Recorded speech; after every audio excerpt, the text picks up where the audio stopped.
नमस्कार दोस्तों, current affairs के इस छठे भाग में आप सभी का स्वागत है। आज हम लोग बायोटेक व अन्य महत्वपूर्ण तथ्यों पर चर्चा करेंगे। चलिए चर्चा आरंभ करते हैं। सबसे पहले देखें मावेला एक वैक्सीन है जो बच्चों के लिए बनाया गया है। इसे खासरा और रूबेला नामक रोग से बचाव के लिए दिया जाएगा। जो खासरा विषाणु जनित रोग है, इसमें बच्चों को लाल लाल टाइप का एक धब्बा हो जाता है, जिसके बचाव के लिए ये टीका का विकास किया गया है। इसका विकास जो है 25 नवंबर 2023 को इंडियन इम्यूनोलॉजिस्ट के द्वारा किया गया। इसमें जो सहयोग प्रदान किया गया है वियतनाम के पॉली बैंक इंस्टीट्यूट के द्वारा। आगे देखें अग्नि मिशन बहुत इंपॉर्टेंट। यह क्या है? इसका फुल फॉर्म आयुर्वेद ज्ञान निपुण पहल। इसकी शुरुआत जो है आयुष मंत्रालय के तहत केंद्रीय आयुर्वेद विज्ञान अनुसंधान परिषद CCRAS के द्वारा किया गया है। इसका उद्देश्य क्या है? तो आयुर्वेद चिकित्सकों में नवाचार में वृद्धि करना, मतलब इनोवेशन लाना, नए प्रकार का खोज करना आयुर्वेदिक चिकित्सा में। 21 क्या है? विश्व की पहली चिकनगुनिया टीका है या वैक्सीन है, जिसे अमेरिका के द्वारा मंजूरी 9 नवंबर 2023 को प्रदान की गई। इसका निर्माण फ्रांसीसी बायोटेक कंपनी वेल नेवा द्वारा किया गया है। यह क्या है? चिकनगुनिया क्या है? एक प्रकार का विषाणु जनित रोग है, वायरस जनित रोग है।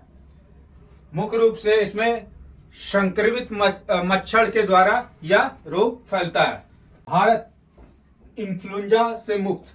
अभी हाल ही में 13 अक्टूबर 2023 को विश्व पशु स्वास्थ्य संगठन यानी WHO world organisation of animal health के द्वारा भारत को एवियन इन्फ्लुएंजा से मुक्त घोषित कर दिया गया। एवियन इन्फ्लुएंजा एक प्रकार का संक्रामक बीमारी है। इसे आमतौर पर हम लोग बर्ड फ्लू के नाम से जानते हैं। इसके अलावा देखें R21 या मैट्रिक्स एम मलेरिया वैक्सीन बहुत इंपॉर्टेंट।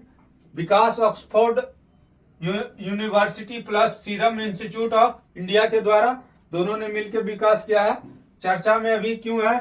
क्योंकि विश्व स्वास्थ्य संगठन के द्वारा इसे उपयोग के लिए अनुशंसित किया गया है।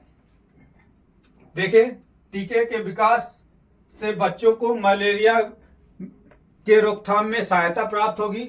इसके अलावा देखें, मलेरिया क्या है? एक प्लाज्मोडियम नामक परजीवी से होने वाला एक रोग है। चलिए, नैनो PTA क्या है? एक प्रकार का मीमेटिक है। मीमेटिक क्या होता है? कि प्राकृतिक चीजों का नकल करना, यानी प्राकृतिक एंजाइम का नकल करना। किसी भी चीज का नकल करने को मीमेटिक कहते हैं। ठीक है, तो ये एंजाइम का नकल करता है, इसीलिए इसे एंजाइम मीमेटिक का है। इसे 16 अक्टूबर 2023 को इंडियन इंस्टीट्यूट ऑफ साइंस के द्वारा विकसित किया गया। एंजाइम क्या है? एंजाइम एक प्रकार का प्रोटीन है जो उत्प्रेरक के रूप में काम करता है, यानी यह क्या करेगा? रासायनिक अभिक्रिया को तीव्र या कम कर सकता है। भारतीय फार्माकोपिया आयोग आईपीसी को 5 अक्टूबर 2023 को अंतर्राष्ट्रीय फार्माकोपियल संवाद समूह मतलब PDG में शामिल कर लिया गया है। आईपीसी की स्थापना जो है वर्ष 1956 में की गई थी। इसका मुख्यालय गाजियाबाद यूपी में है। यह स्वास्थ्य एवं परिवार कल्याण मंत्रालय के तहत एक स्वायत्त संस्थान है। आगे देखें, RSV वैक्सीन क्या है? Respiratory syncytial virus. इसे गर्भवती महिलाओं को लगाने के लिए अमेरिका ने इसे मंजूरी दे दी और ऐसा करने वाला अमेरिका विश्व का प्रथम देश है। उसके बाद देखें, RSV क्या है? एक सामान्य RNA रेस्पिरेटरी वायरस है जो 5 वर्ष से कम उम्र के बच्चों को प्रभावित करता है। इस रोग में बच्चे को खांसी, जो नाक बहना, ये सब आदि के लक्षण दिखाई पड़ते हैं। उसके बाद देखें गंगा। गंगा क्या है? एक क्लोन मादा बछड़ा है। इसका क्लोन जो है देसी नस्ल के गिर गाय इंपॉर्टेंट है, गिर गाय से तैयार किया गया है और इसे राष्ट्रीय डेयरी अनुसंधान संस्थान करनाल के द्वारा तैयार किया गया है 16 मार्च 2023 को। और भारत में देसी नस्ल की पहली क्लोन जो है ये गंगा है। ये बहुत इंपॉर्टेंट है। नेक्स्ट का 19 थेरेपी, केंद्रीय औषधि मानक नियंत्रक द्वारा यानी CDSCO द्वारा पहली स्वदेशी CAR T सेल थेरेपी लक्षित, इसका फुल फॉर्म है लक्षित chimeric antigen receptor T cell next car 19 को मंजूरी दे दिया गया। इसका प्रयोग जो है कैंसर के इलाज में किया जाएगा। इसे IIT बॉम्बे की इंक्यूबेटेड कंपनी इम्यूनोसिटी द्वारा विकसित किया गया। अब देखिए टी सेल है क्या? टी सेल, टी सेल को लिम्फोसाइट भी कहा जाता है। यह एक प्रकार का WBC है यानी श्वेत रक्त कोशिका है। श्वेत रक्त कोशिका क्या करती है? शरीर में प्रतिरक्षा तंत्र को मजबूत करती है। तो इसका काम क्या है? प्रतिरक्षा यानी इम्यून, और कोई भी वायरस सक्रिय होता है तो उसके खिलाफ क्या करना है? अनुक्रिया यानी रिस्पॉन्स प्रदान करना। अब देखें टी सेल में पाए जाने वाले सेल मेडिएट इम्यूनिटी जो है शरीर को बाहर पदार्थों जैसे वायरस, बैक्टीरिया, इस सब से रक्षा करती है। इसके अलावा शरीर में जो डेवलप हो जाता है असमान कोशिका, जैसे कैंसर में क्या होता है? असमान कोशिका का विकास हो जाता है, उसको पहचान करती है और उसके खिलाफ जो है रिस्पॉन्स करती है यानी अनुक्रिया करती है। CAR T जो थेरेपी में ये इसमें क्या होगा कि रोगी की कोशिकाओं का उपयोग करके टी सेल को सक्रिय करने और ट्यूमर कोशिकाओं को प्रयोगशाला में संशोधित किया जाता है और इसे इन्फ्रोजन द्वारा रोगी को दी जाती है। यानी क्या होगा?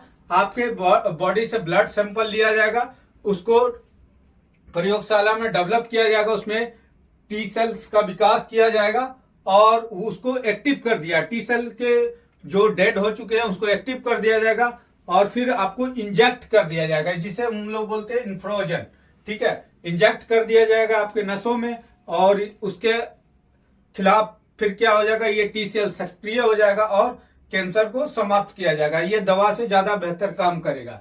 ठीक है, तो ये इन्फ्रोजन क्या है? एक चिकित्सीय प्रणाली है या प्रक्रिया है जिसके माध्यम से तरल पदार्थ जैसे औषधि, दवा आदि को सीधे नसों में प्रशासित किया जाता है। उसके बाद देखिए स्पेक्स 2030 क्या है? स्पेक्स 2030 क्या है? WHO की पहल है। जैसे अभी चश्मे का यानी आंखों के संदर्भ में रोगों का क्या हो रहा है? तेजी से बढ़ रहा है, इसलिए अधिकांश लोगों को चश्मा लग रहा है क्योंकि इंटरनेट, मीडिया वगैरह का रेगुलर आप प्रयोग करते हैं। इसी उद्देश्य से इसको ध्यान में रखते हुए WHO ने गुणवत्तापूर्ण नेत्र देखभाल को सुनिश्चित करते हुए चश्मे से संबंधित समस्याओं को समाधान करने के लिए सदस्य देशों को क्या करना है? सहायता प्रदान करना है। आरोग्य मैत्री क्यूब। आरोग्य मैत्री क्यूब जो है विश्व का पहला पोर्टेबल अस्पताल है। 2 दिसंबर 2023 को इसे गुड़गांव में अनावरण किया गया। ये बहुत इंपॉर्टेंट है आरोग्य मैत्री क्यूब। इसके अलावा देखें इंडियन बायोलॉजिकल डेटा सेंटर, इसकी स्थापना जो है 10 नवंबर 2022 को की गई थी। फरीदाबाद इसका मुख्यालय है, हरियाणा में। भारत का पहला जीव विज्ञान डेटा सेंटर है, काफी इंपॉर्टेंट। उसके बाद कृत्रिम हृदय का निर्माण जो है IIT कानपुर के द्वारा किया गया है। UPPCS के दृष्टिकोण से महत्वपूर्ण पॉइंट। अन्य महत्वपूर्ण तथ्य में देखें लीसा AI क्या है? एक न्यूज एंकर है जिसे उड़ीसा के के द्वारा लॉन्च 9 जुलाई 2023 को किया गया। उसके बाद अमृत क्या है? Arsenic and metal removal by Indian technology, इसका फुल फॉर्म है। इसका विकास IIT मद्रास के द्वारा किया गया दिसंबर 2023 में। उद्देश्य क्या है? पानी से आर्सेनिक और धातु आयनों को हटाने के लिए इसका प्रयोग करना। मीका क्या है? विश्व का पहला AI ह्यूमनॉइड रोबोट है। निर्माण पॉलिश कंपनी, हैंसन रोबोटिक्स और कोलंबिया के कार्टाजेना स्थित डिक्टाडोर के द्वारा इसका किया गया था। सफेद क्या है? बहुत इंपॉर्टेंट। सफेद क्या है? फ्रांस में खोजी जाने वाली एक सफेद हाइड्रोजन है। सफेद नाम इसलिए दिया गया क्योंकि यह ग्रीन हाउस गैसों का उत्सर्जन नहीं करती है। मत्स्य 6000 क्या है? समुद्रयान है, पनडुब्बी मिशन है। इसे डीप ओशन मिशन के तहत लॉन्च किया जाएगा, जिसका उद्देश्य है गहरे समुद्र में संसाधनों एवं जैव विविधता के संदर्भ में जानकारी प्रदान करना। इसे समुद्र से 6000 मीटर की गहराई यानी 6 किलोमीटर गहराई तक में भेजा जाएगा। यह भू विज्ञान मंत्रालय की योजना है। इसे 2026 तक इसे लॉन्च करने की योजना है। फिर है अजरबैजान और तजाकिस्तान को अभी हाल ही में WHO ने मार्च 2023 में मलेरिया मुक्त देश घोषित किया गया है। इस प्रकार हम लोगों ने आज बायोटेक के संदर्भ में और अन्य तथ्य के माध्यम से विभिन्न विज्ञान और प्रौद्योगिकी के टॉपिक या बिंदुओं को चर्चा किया है। आगे हम लोग फिर से एक नए टॉपिक को लेकर उपस्थित होंगे। तब तक के लिए धन्यवाद।